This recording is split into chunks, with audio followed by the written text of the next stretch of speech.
Bonjour frères et sœurs, que la paix vous accompagne, soit avec vous et restez bénis. Et encore plus lors de cette vidéo. Donc, j'ai remarqué que beaucoup de frères sont aigris, sont très en colère, même s'ils le disent pas directement. Je peux vous dire que indirectement, dans leur comportement, dans la manière de répondre, d'agir, même sur Facebook ou YouTube ou d'autres réseaux sociaux, on peut comprendre que justement il y a un souci, c'est qu'on ressent beaucoup de colère envers les frères et sœurs. Et je comprends que il est normal, pratiquement normal dans ce monde d'être aigri, parce qu'il y a tellement de gens égoïstes, mauvais, méchants que l'être humain nous rend aigris, quoi. Donc c'est totalement normal. Dans le monde du travail, les gens sont bizarres, ils se piétinent, ils se marchent dessus pour de l'argent. Il n'y a plus de pitié, il n'y a plus de compassion. La méchanceté est présente et l'amour du plus grand nombre se refroidit même au sein de l'assemblée des frères et des sœurs du corps du Christ. Donc du coup, comment on peut être cool, posé face à ce genre de situation? Excusez-moi. Face à ce genre de situation où les gens sont mauvais. Comment on peut être rempli d'amour, de paix et de joie pour le prochain, en sachant que le prochain n'a que pour objectif de t'anéantir pour pouvoir s'acheter son grand écran plat. C'est un païen, c'est quelqu'un du monde qui me l'a dit de cette manière-là. C'était pas mal, j'ai trouvé cette conversation que j'ai avec lui. Il était très aigri et il m'a fait penser à beaucoup de frères et sœurs, cette personne-là. Et en fait, c'est vrai que les gens sont capables de t'écraser juste pour avoir un plus grand écran dans leur salon. Nous sommes vraiment dans une période, dans une génération où il est plus facile de rencontrer des gens très très mauvais et très méchants et très aigris. Et c'est quelque chose c'est comme une contagion. Vous savez, dans le temps, il n'y avait pas Internet, il n'y avait pas de réseaux sociaux, etc. Il n'y avait pas de clash. La personne avec qui tu clashais, c'est les personnes avec qui tu vivais majoritairement, que ce soit dans ton travail, dans ton voisinage ou dans ta famille. C'était plus avec ces gens-là que tu te clashais, et c'était rare les clashs puisque tu te clashes pas tous les jours et tout le temps avec ton entourage. Mais aujourd'hui, avec les réseaux sociaux, les gens ont facile à libérer leur rage, leur haine, leur colère et tout ce qui suit. Et en plus de ça, quand on intervient le plus souvent sur un réseau social, c'est pour donner son opinion. Et comme il y a diverses opinions, et ben en fait, ça part en clash, ça part en battle, ça part en confusion, ça reprend méchamment, sauvagement, durement, sans pitié. En fait, c'est des gens qui se connaissent pas, qui se sont jamais vus, qui reprennent des gens qui connaissent pas et qui n'ont jamais vu. Donc c'est ce qui crée cette atmosphère assez négative. Et ce qu'on retrouve dans les réseaux sociaux, on le retrouve de plus en plus dans notre entourage. Presque comme maintenant, on va parler à quelqu'un en face, hein, on va parler à quelqu'un en face. Presque la personne peut dire j'aime ou j'aime pas. Vous comprenez? Ou il va dire son commentaire comme son commentaire, ça sera verbalement, ou que ce soit écrit. C'est une mode en fait, hein, c'est un effet de mode.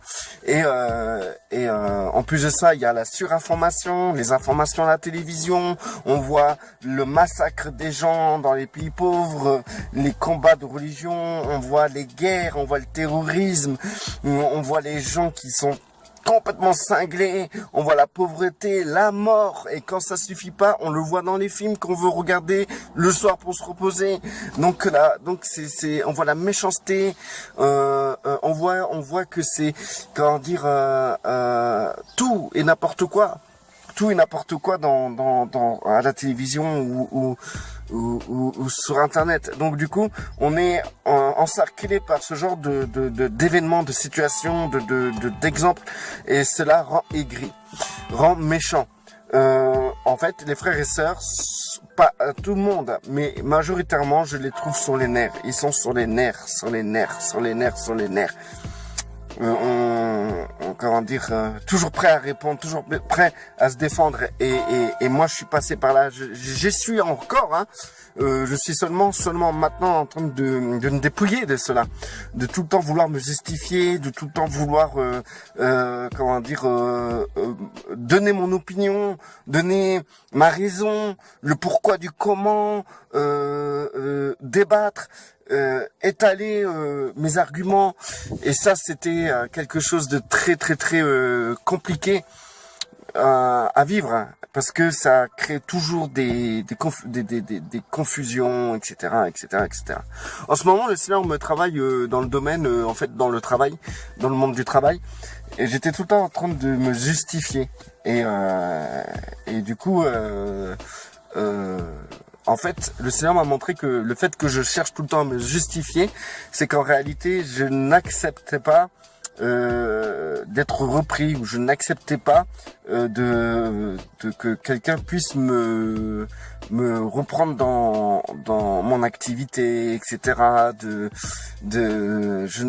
Et puis aussi, je n'acceptais pas de faire des erreurs, parce que on est tous perfectionnistes dans le travail, et donc c'est faux les gens qui disent ouais moi je m'en fous tout ça. Non, quand on se lève le matin de bonne heure pour aller travailler, c'est pour faire les choses bien.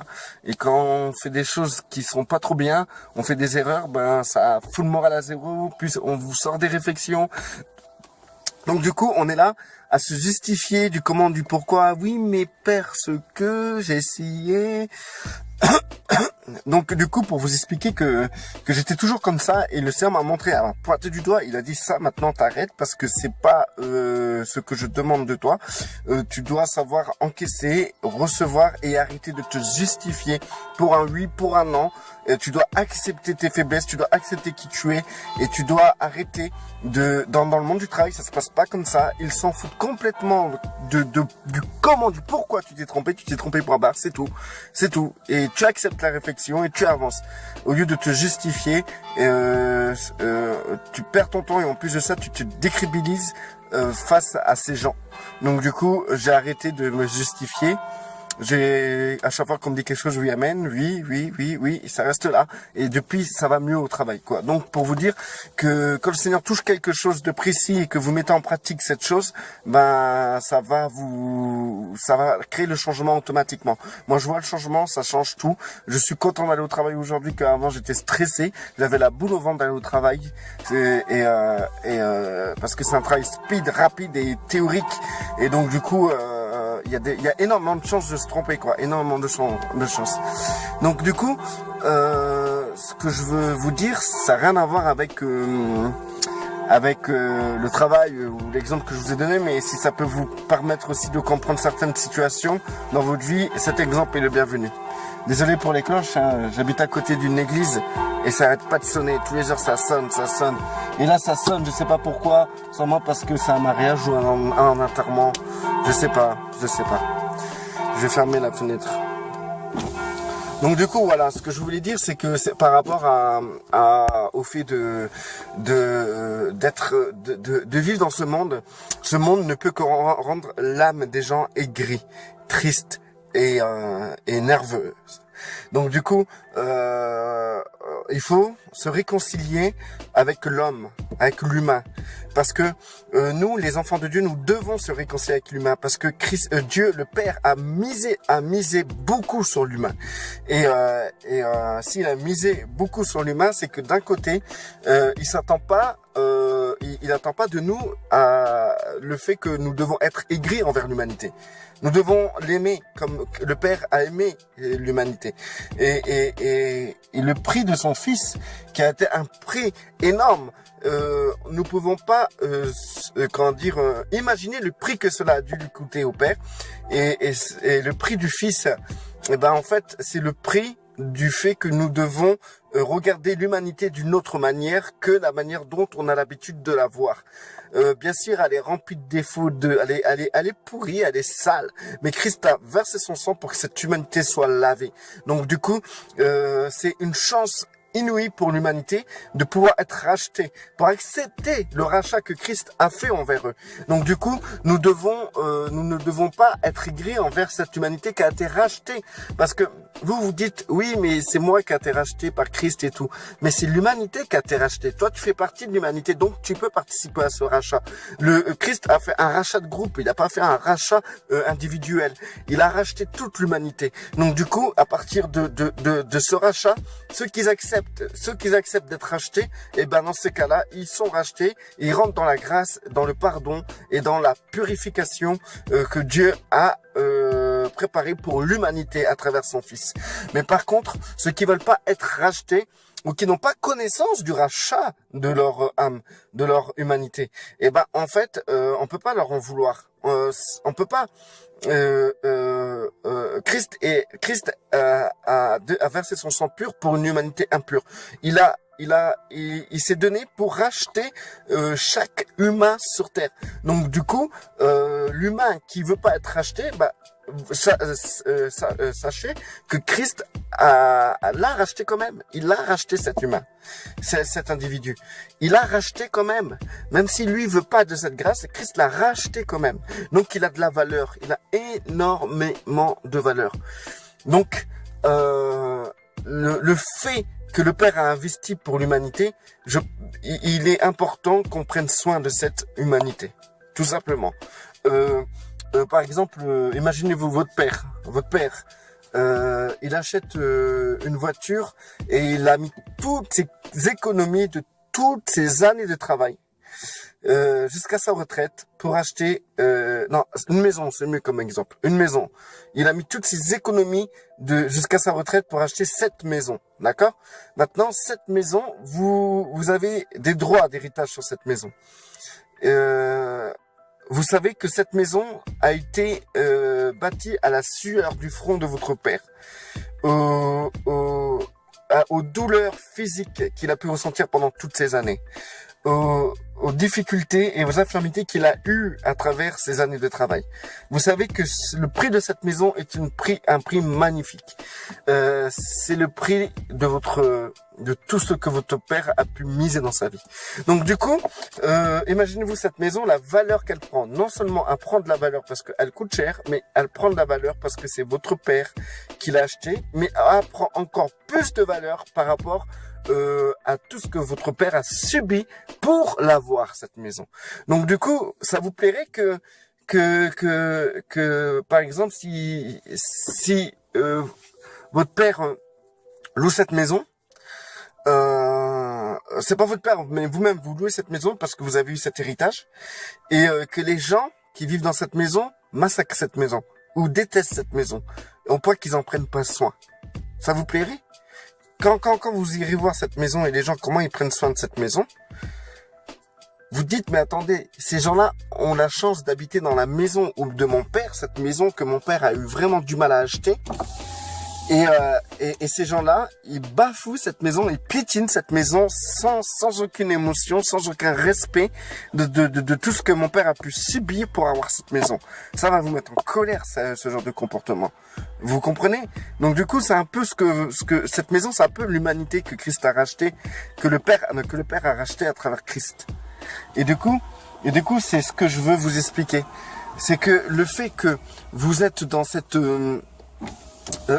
ou bien l'exemple que je peux vous donner, l'exemple contraire, c'est que vous louez cette maison et les gens apprécient énormément cette maison, sont au courant que votre père a galéré pour avoir cette maison, et de cette galère, et ben en fait, les gens vont en prendre plus soin.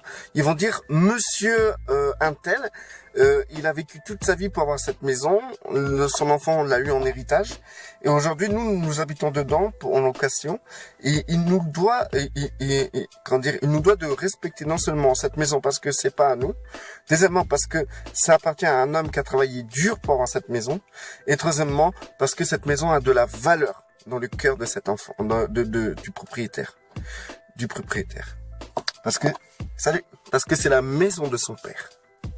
Donc du coup, vous-même, qui êtes propriétaire de cette maison, vous voyez les locataires prendre soin de cette maison, mais magnifiquement quoi en fait. Vous allez être vraiment joyeux de voir ces gens, de leur parler. Vous aurez même du respect envers eux, mais énormément de respect envers eux parce que ils ont la notion de la valeur de cette maison et ils la manifestent bien dans leur comportement. Donc du coup, vous allez vraiment être joyeux d'avoir ce genre de personnes, de collaborer avec ce genre de personnes. Donc c'est la même chose. Le Père a racheté l'humanité à travers Christ. Et donc du coup, si vous bafouez cette humanité, si vous êtes aigri, en colère, vous manquez de respect envers cette humanité, bah vous allez comment dire, vous allez amener la colère du Christ envers vous, parce que quand même le Père a payé le prix pour l'humanité.